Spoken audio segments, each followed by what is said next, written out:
एक शरीफ नौजवान जिसे कदम कदम पर संसार किया गया। जालिम माशरे की नाइंसाफियों, करप्ट पुलिस और दौलतमंद बदमाशों ने उसे भी एक गुंडा बनने पर मजबूर कर दिया। और जब एक शरीफ इंसान जराइम पेशा बन जाए तो वो सब गुंडों से ज्यादा खतरनाक हो जाता है। एक बदकिस्मत नौजवान जिसे जुर्म की दलदल ने एक आतिशफशां बना दिया। बदले की आग में जलते एक शरीफ नौजवान की कहानी।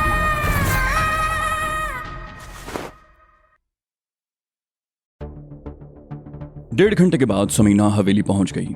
उसने कार गेट के सामने रोककर हॉर्न बजाया तो चंद मिनट के बाद गामे ने गेट खोल दिया। समीना कार को अंदर लेती चली गई। समीना ने दरख्त के नीचे कार से उतरते हुए पूछा, क्या रहा, सिद्दीका कहाँ है? गामे ने मुस्कुराते हुए ऊपर की तरफ इशारा किया, बोला ऊपर है। समीना ने सर उठाकर ऊपर देखा और उसके साथ ही चौंक गई। सिद्दीका दरख्त से उल्टा लटका हुआ था। उसके मुंह में कपड़ा ठूसा हुआ था। समीना बोली, इसका मतलब है इसने कुछ नहीं बताया। गामा बोला, बड़ा पक्का है समीना बीबी, अब तक मैं इससे प्यार मोहब्बत से बातें करता रहा था, लेकिन ये मुंह से कुछ नहीं फूटा। इसे लटकाए हुए अभी सिर्फ 3-4 मिनट हुए हैं। मैं देखता हूँ कि ये कब तक अपनी जबान बंद रखता है। समीना बोली, वाकई बहुत पक्का है और मेरा ख्याल है कि कुछ बताएगा नहीं। खैर इसे छोड़ो, तुम मेरे साथ चलो, माजे गुज्जर का पता भी खुद ही चला लेंगे। गामे ने मखसूस अंदाज पर अपने गले पर हाथ फेरते हुए कहा, इसका क्या करें, कैं कर दें? समीना ने मुस्कुराते हुए कहा, नहीं, इसे ऐसे लटका ही रहने दो, ये खुद ही कैं हो जाएगा। और ये इत्मीनान कर लो कि इसके मुंह में ठुसा हुआ कपड़ा निकल न जाए, कहीं ऐसा ना हो कि ये शोर मचाकर किसी को बुला ले। गामा बोला, कपड़ा तो मैंने इसके हलक के अंदर तक ठूसा हुआ है और हाथ भी पीछे बंधे हुए हैं, अब ये बोल नहीं सकेगा। इसी तरह खामोशी से इस दुनिया से रुखसत हो जाएगा। सिद्दीका बोल नहीं सकता था, लेकिन उनकी बातें सुन रहा था। वो अपने आप को इस तरह हरकत देने लगा कि उसका जिस्म झूले की तरह झूलने लगा। गामे ने समीना की तरफ देखा। समीना ने नफी में सर हिला दिया। गामे ने आगे जाकर कमरों के दरवाजे बंद कर दिए और एक बार फिर समीना की तरफ देखने लगा। समीना कार में बैठ चुकी थी। वो अच्छी तरह जानती थी कि सिद्दीका इसी तरह उल्टा लटका रहा तो ज्यादा से ज्यादा आधे पौने घंटे के बाद खत्म हो जाएगा। उसने इंजन स्टार्ट करते हुए गामे को इशारा किया। गामा गेट की तरफ चल पड़ा। समीना ने गाड़ी घुमाते हुए एक बार फिर सिद्दीके की तरफ देखा। उसे सिद्दीके पर जरा सा भी तरस नहीं आया था। उसकी वजह से उसे और रजिया वगैरह को अपना घर छोड़ना पड़ा था। अपनी तो उसे फिक्र नहीं थी, लेकिन रजिया और मरियम का अफसोस था। वो कितने सुकून से उस घर में रह रही थी, लेकिन उन्हें रात के अंधेरों में चोरों की तरह उस घर से भागना पड़ा। मरियम ने इस वाक्य का सबसे ज्यादा असर लिया था। शारिक ने उसे बता रखा था कि वो बिजनेस करता है। उन माँ बेटियों के जहन में शारिक का तसव्वुर न जाने क्या था। वो शायद उसे फरिश्ता समझती थी, लेकिन अब शारिक के बारे में जो इंकशाफात होंगे उसका उन्हें कितना सदमा होगा, और उसकी तमाम जिम्मेदारी समीना के ख्याल में उसी सिद्दीके पर आयद होती थी जो माजे गुज्जर के साथ उनके घर पर चढ़ दौड़ा था। और समीना के ख्याल में उसकी यही सजा होनी चाहिए थी कि वो उस वक्त तक दरख्त से उल्टा लटका रहे जब तक रूह उसके जिस्म का साथ नहीं छोड़ देती। गामे ने गेट खोल दिया। समीना गाड़ी बाहर ले आई तो गामे ने गेट बंद करके ताला लगा दिया। फिर वो कार में बैठ गया। समीना कार को मोड़कर कच्चे रास्ते पर ले आई। जब वो मुजंग चौक पर पहुंची तो 8 बज रहे थे। समीना ने गामे को चौक पर ही उतार दिया। उसने गामे की तरफ देखते हुए कहा, सुबह सवेरे हवेली चले जाना और उसे ऊपर से उतार कर अंडरग्राउंड कर देना। गामा बोला, हो जाएगा समीना बीबी। समीना ने पूछा, और यहाँ धंधा कब शुरू कर रहे हो? गामा बोला, 1-2 दिन में शुरू कर देंगे। ग्राहक तो अब भी आ रहे हैं, लेकिन मैं चाहता हूँ कि धंधा शुरू करने से पहले ऐसे इंतजामात भी कर लिए जाएं कि अपना बचाव भी होता रहे। समीना बोली, ठीक है, मैं जा रही हूँ।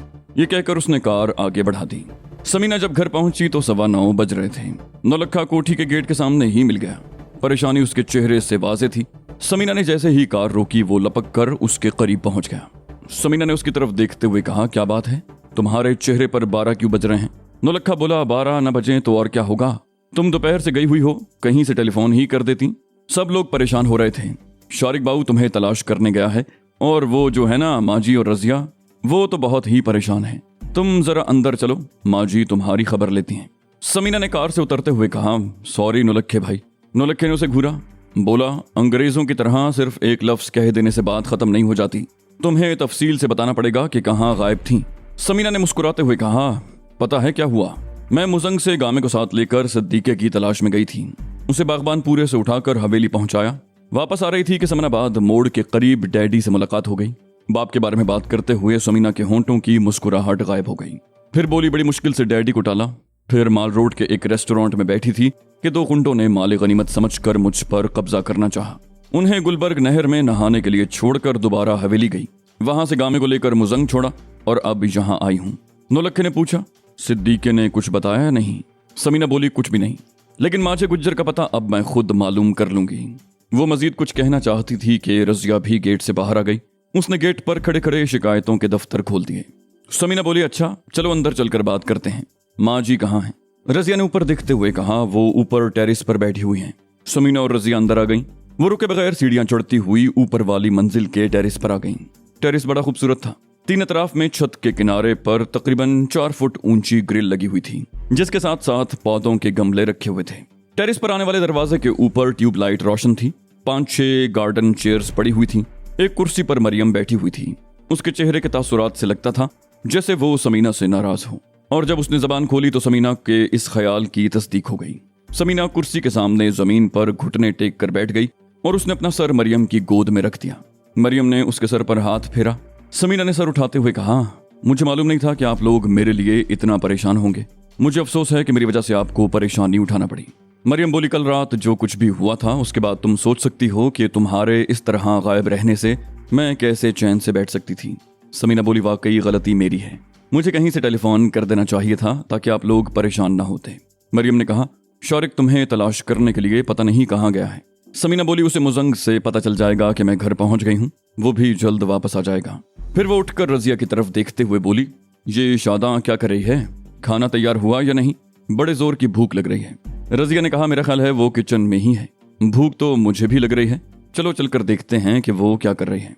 रजिया ने कहा, माँ जी आप यहीं बैठेंगी या नीचे चलेंगी? मरियम बोली, मैं भी यहीं बैठूंगी बेटा, ठंडी हवा बहुत अच्छी लग रही है। वो दोनों किचन में चली गईं। शादा वहीं मौजूद थी। समीना ने पूछा, कितनी देर है भाई खाने में? शादा ने कहा, बस जी रोटियां पक जाएं तो मैं खाना निकालती हूँ। वो दोनों किचन से निकलकर हॉल कमरे में आ गईं। नौलक्खा भी गाड़ी पोर्च में खड़ी करने के बाद हॉल कमरे में आ गया, लेकिन उन दोनों को देखकर वो कुछ कहे बगैर अपने कमरे में चला गया। रजिया ने समीना की तरफ देखते हुए कहा, मैं कल रात से आपसे एक बात पूछना चाह रही थी लेकिन मौका नहीं मिला। समीना ने सवालिया निगाहों से उसकी तरफ देखा। बोली, हाँ पूछो, क्या बात है? वो रजिया के लहजे से समझ गई थी कि वो क्या पूछना चाहती है। रजिया ने पूछा, ये नौलक्खा कौन है? समीना बोली, शारिक का दोस्त है। रजिया के लहजे में हैरत थी। बोली, दोस्त? शारिक भाई का दोस्त नौलक्खा?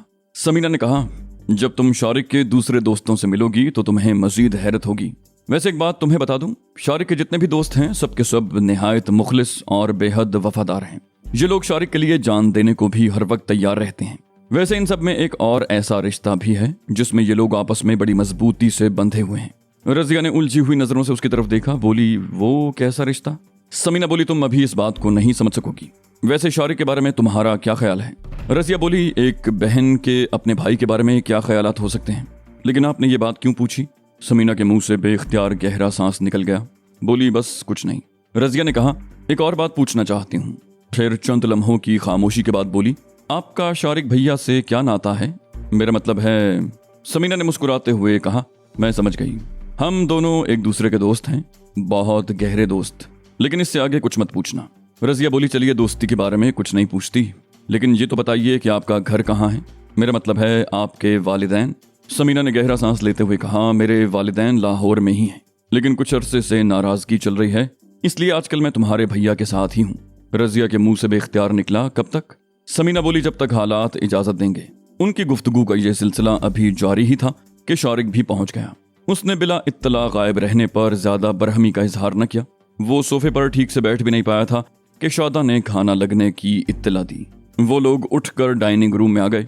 ऊपर वाले टेरेस से माँ जी को भी बुला लिया गया। नौलक्खा भी अपने कमरे से निकल कर आ गया। खाने के बाद वो सब लोग हॉल में बैठकर बातें करते रहे, फिर अपने अपने कमरों में चले गए।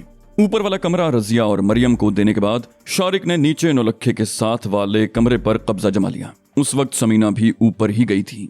मरियम तो अपने कमरे में चली गई और रजिया समीना के कमरे में बैठी उससे बातें करती रही। समीना बोली, तुम यहीं सो जाओ, मुझे एक अहम कारोबारी मामले में शारिक से एक जरूरी बात करनी है, आती हूँ थोड़ी देर में। ये कहती हुई वो उठकर कमरे से बाहर चली गई। समीना जब शारिक के कमरे में दाखिल हुई तो नौलक्खा भी वहां मौजूद था। समीना शारिक के सामने सोफे पर बैठ गई। शारिक ने समीना की तरफ देखते हुए कहा, मैं तुम्हें बुलाने ही वाला था, अच्छा हुआ तुम खुद ही आ गईं। समीना सवालिया निगाहों से उसकी तरफ देखने लगी। बोली, खैरियत, कोई खास मामला? शारिक बोला, हाजी अब्दुल्ला से एक और ऑफर मिली है। समीना बोली, कैसी ऑफर? शारिक ने कहा, अफगानिस्तान से उसका माल लाना है।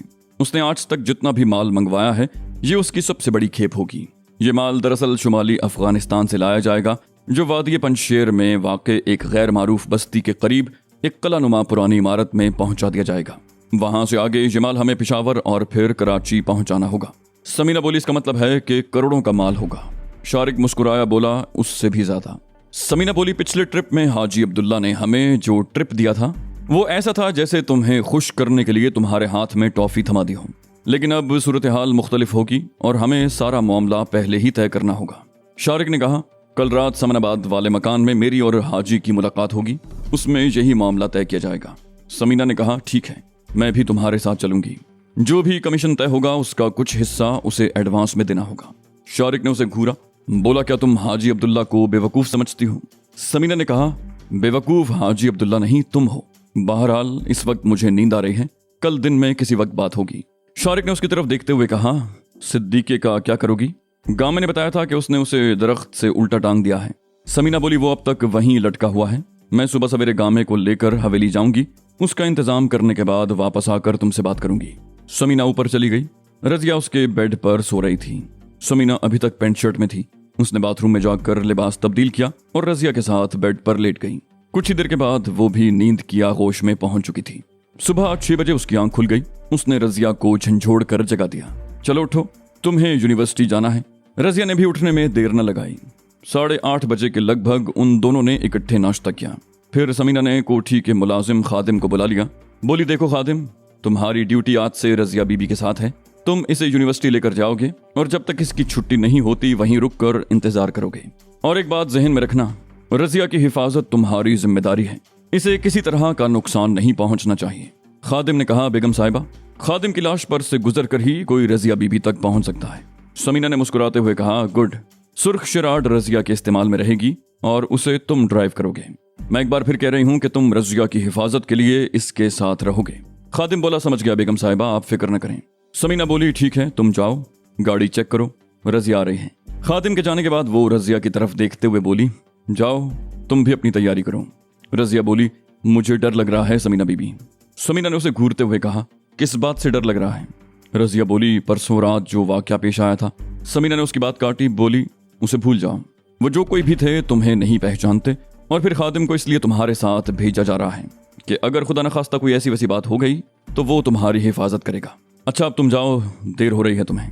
रजिया अपने कमरे में चली गई। समीना ने पूछा, शादा, अम्मा जी को नाश्ता दिया? शादा बोली, जी बीबी जी, उन्होंने आपसे पहले नाश्ता कर लिया था। समीना सर हिलाते हुई अपने कमरे में आ गई। रजिया बाथरूम में शायद कपड़े बदल रही थी। समीना बेड पर नींद दराज हो गई। 5 मिनट के बाद रजिया बाथरूम से निकल आई। उसने अपनी किताबें वगैरह संभाली और समीना को खुदा हाफिज कहती हुई कमरे से निकल गई। रजिया के जाने के 5 मिनट के बाद समीना तैयार होकर कमरे से निकली। उस वक्त भी उसने पैंट शर्ट पहन ली थी। जब वो बरामदे में निकल आई तो उसने देखा शारिक लॉन में पौधों की क्यारी के पास बैठा हुआ था। उसने समीना की तरफ देखते हुए पूछा, कहाँ जा रही हो? समीना बोली, सिद्दीके का बंदोबस्त करने। वो बेचारा टंगा टंगा थक गया होगा। समीना पोर्च में खड़ी सफेद टोयोटा की तरफ बढ़ गई। कोठी से निकलकर वो सीधी मुजंग पहुंची। वहां से गामे को साथ लिया और हवेली पहुंच गई। रास्ते में समीना ने एक बड़ा गत्ते का खाली कार्टन और एक बोरी भी खरीद ली। गामे ने दरख्त से टंगी हुई सिद्दीके की लाश को उतार कर पहले बोरी में बंद किया और फिर बोरी उठाकर गत्ते के कार्टन में रख दी। कार्टन बंद करके उसे अच्छी तरह रस्सियां लपेट दी गई। दोनों ने कार्टन उठाकर बड़ी मुश्किल से कार की डिग्गी में इस तरह फंसा दिया कि वो गिर न सके। गाड़ी एक चौराहे के करीब पहुंची थी कि ट्रैफिक सिग्नल की सब्ज रोशनी बंद हो गई। समीना का ख्याल था कि वो सुर्ख बत्ती जलने से पहले सिग्नल पार कर लेगी, लेकिन उसी लम्हे बाईं तरफ से एक कार सामने आ गई। समीना ने पूरी कुव्वत से ब्रेक पेडल दबा दिया। ब्रेकों की तेज चरचराहट फजा में गूंज उठी। समीना ने अपनी कार को दूसरी तरफ से आने वाली कार के साथ टकराने से तो बचा लिया था, लेकिन उसकी डिग्गी में फंसा हुआ वजनी कार्टन जोरदार झटका लगने से नीचे गिर गया। ट्रैफिक जाम होने लगा। मुख्तलिफ गाड़ियों के हॉर्नों की आवाजों से फजा गूंजने लगी। ट्रैफिक कांस्टेबल दौड़ता हुआ समीना की कार के करीब पहुंच गया। कांस्टेबल भागता हुआ आया, ओए हटाओ गड्डी को और ये डब्बा भी हटाओ, और वो कहते कहते रुक गया। उसकी नजरें सड़क पर पड़े हुए कार्टन के एक कोने पर जम गईं, जहां से खून के कतरे टपक रहे थे। समीना भी कार से उतर चुकी थी और फिर सूरत हाल की संगीनी का एहसास होते ही वो कांप कर रह गई। गामा भी कार से उतर आया था। उसने भी कार्टन से खून के कतरे टपकते हुए देख लिए थे। गलती उसी की थी। सिद्दीका 14-15 घंटे दरख्त से उल्टा लटका रहा था। जिस्म का सारा खून उसके सर में जमा हो गया था। दरख्त से लटकाने से पहले गामे ने उसकी अच्छी खासी पिटाई भी की थी। नाक से तो उसी वक्त खून बह रहा था जब गामे ने उसे उल्टा लटका दिया था, और अब उसे दरख्त से उतारते हुए गामे ने कच्ची जमीन पर थोड़ा सा खून भी जमा हुआ देखा था। लेकिन उसे बोरी और कार्टन में बंद करते वक्त उसने सोचा भी नहीं था कि इस किस्म की सूरत हाल भी पैदा हो सकती है। गालिबन झटके लगने से सिद्दीके की लाश में जमा हुआ खून बह निकला था, और ये सूरत हाल देखकर वो थर्रा कर रह गया। ट्रैफिक कांस्टेबल उसकी तरफ देखते हुए बोला, ओए ये क्या है? ओए खून इस डब्बे में क्या है? खोलो इसे। गामे ने डिब्बे के गिर्द लिपटी हुई रस्सियों पर हाथ डालते हुए कहा, क्या कह रहे हो संतरी बादशाह? हमारा इतना नुकसान हो गया और तुम कहते हो खून बह रहा है? संतरी बादशाह, खून तो हमारे दिल से बह रहा है, इस डिब्बे से नहीं। संतरी ने उसे घूरा, बोला, क्या बकते हो? क्या है इस डिब्बे में? गामे ने समीना की तरफ इशारा करते हुए कहा, आप इस मैडम को नहीं जानते? अब वो अपने आप पर मुकम्मल तौर पर काबू पा चुका था। बोला, ये मुल्क की बहुत बड़ी आर्टिस्ट मिस समर हैं। रेलवे स्टेशन के बड़े ड्योड़े की दीवारों पर बहुत बड़ी तस्वीरें बनानी हैं। इस डिब्बे में रंगों की बोतलें हैं, पता नहीं कितनी बोतलें टूटी होंगी। ये रंग तो यहाँ मिलते भी नहीं हैं, बाहर से मंगवाने पड़ते हैं। उसने बड़ी हिम्मत करके कार्टन उठाया और उसे खुली हुई डिग्गी में फंसाकर उसे धक्के मारने लगा कि वो अच्छी तरह फंस जाए। ट्रैफिक जाम हो गया था। गाड़ियों के हॉर्नों के शोर से कान पड़ी आवाज सुनाई नहीं दे रही थी। ट्रैफिक कांस्टेबल कंफ्यूज हो गया। उसने समीना की तरफ देखा। एक लम्हे को उसके जहन में ख्याल उभरा कि इतनी हसीन लड़की कोई गैर कानूनी काम नहीं कर सकती। लोगों का शोर भी बढ़ रहा था। ट्रैफिक कांस्टेबल ने गामे को घूरते हुए कहा, चलो हटाओ, जल्दी करो। समीना और गामा एक लम्हा जाया किए बगैर गाड़ी में बैठ गए। समीना ने इंजन स्टार्ट किया और गाड़ी एक जोरदार झटके से आगे बढ़ गई। चौक के दूसरी तरफ भी ट्रैफिक रुका हुआ था, लेकिन वो बड़ी महारत और फुर्ती से गाड़ी निकालती ले गई। बिलाखिर वो लोग चौराहे से खासा दूर निकल आए थे। समीना ने गहरा सांस लेते हुए कहा, ओ माय गॉड, आज तो फंस गए थे। गामे ने कहा, बच गए समीना बीबी। इस कमबख्त सिद्दीके ने मरने के बाद भी हमें फंसाने की कोशिश की है, मगर खुदा का शुक्र है ये बात मेरे जहन में आ गई और छुटकारा मिल गया, वरना आज तो हथकड़ियां लगने में कोई कसर नहीं रह गई थी। समीना बोली, तुम वाकई बहुत ज़हीन हो, लेकिन तुम्हारे जहन में आर्टिस्ट और रंगों वाला ख्याल कैसे आया? गामा बोला, सुबह आपके आने से पहले मैं अखबार देख रहा था। एक पूरे सफ़े पर किसी औरत की बनाई हुई तस्वीरें छपी हुई थीं। उस औरत की तस्वीर भी थी। बड़ा मुश्किल सा नाम था उसका, मुझे तो याद नहीं रहा, लेकिन मेरे जहन में एक तरकीब आ गई। अखबार में उस औरत के बारे में जो छोटा सा मजमून छपा था, उसमें उसने बताया था कि वो अपनी तस्वीरें बनाने के लिए जो रंग इस्तेमाल करती है वो यहाँ नहीं मिलते, वो बाहर से मंगवाती है और बहुत कीमती होते हैं। ऐन वक्त पर मुझे उस आर्टिस्ट औरत का ख्याल आ गया। उसके नाम की बजाय मैंने मिस समर कह दिया। समीना बोली, अगर तुमने सुबह अखबार में तस्वीरों वाला वो मजमून न पढ़ा होता तो क्या होता? गामे ने मुस्कुराते हुए कहा, तो फिर या तो कोई और बात जहन में आ जाती या हाथों में हथकड़ियां होती। समीना खामोश रही। चंद लम्हों के बाद वो गामे को बताने लगी कि अब उन्हें क्या करना है। गामा सर हिलाता रहा। तकरीबन आधे घंटे के बाद कार गुलबर्ग नहर के किनारे माझे गुज्जर की कोठी के सामने रुक रही थी। गेट बंद था। समीना ने इंजन स्टार्ट ही रहने दिया और गामे को इशारा करती हुई कार से उतर आई। उन दोनों ने कार्टन उतार कर गेट के सामने इस तरह रख दिया कि जिस कोने से खून टपक रहा था गेट खोलने वालों की नजरों में ना आ सके। समीना दोबारा स्टीयरिंग के सामने बैठ गई और गामे ने कॉल बेल का बटन दबा दिया। चंद सेकंड बाद ही जेली दरवाजा खुल गया। वो माझे गुज्जर का नौकर था जिसने धोती और कुर्ता पहन रखा था, सर पर मफलर लिपटा हुआ था। गामे ने कार की तरफ इशारा करते हुए कहा, ये समीना बीबी है। उस शख्स ने कहा, मैंने पहचान लिया है, तुम्हें भी जानता हूँ गामे। गामा बोला, समीना बीबी चाहती है कि माझे गुज्जर से दंगा फसाद खत्म कर दिया जाए। उनके ख्याल में बिलावजह एक दूसरे का नुकसान हो रहा है। समीना बीबी माझे गुज्जर से दोस्ती चाहती है और माझे गुज्जर के लिए समीना बीबी की तरफ से दोस्ती का ये पहला तोहफा है। 1-2 दिन में वो माझे गुज्जर से खुद मुलाकात करेगी। समीना बीबी का ये तोहफा माझे गुज्जर को दे देना। गामे ने गेट के सामने रखे हुए कार्टन की तरफ इशारा किया। उस शख्स ने कहा, ये तो बड़ी अच्छी बात है गामे, रोज रोज एक दूसरे के बंदे मारे जा रहे हैं, मैं बता दूंगा माझे उस्ताद को। गामे ने उसे कार्टन की तरफ बढ़ते हुए देख कर कहा, ये डिब्बा जरा वजनी है, अंदर से किसी और को बुला लो, अकेले तुमसे नहीं उठेगा। उस शख्स ने कहा, इसमें है क्या? गामा बोला, पिछले दिनों समीना बीबी शारिक के साथ कराची गई थी, तो वहां से कुछ गैर मुल्की चीजें लाई हैं, उन्हीं में से कुछ चीजें हैं। चलो अब हम चलते हैं।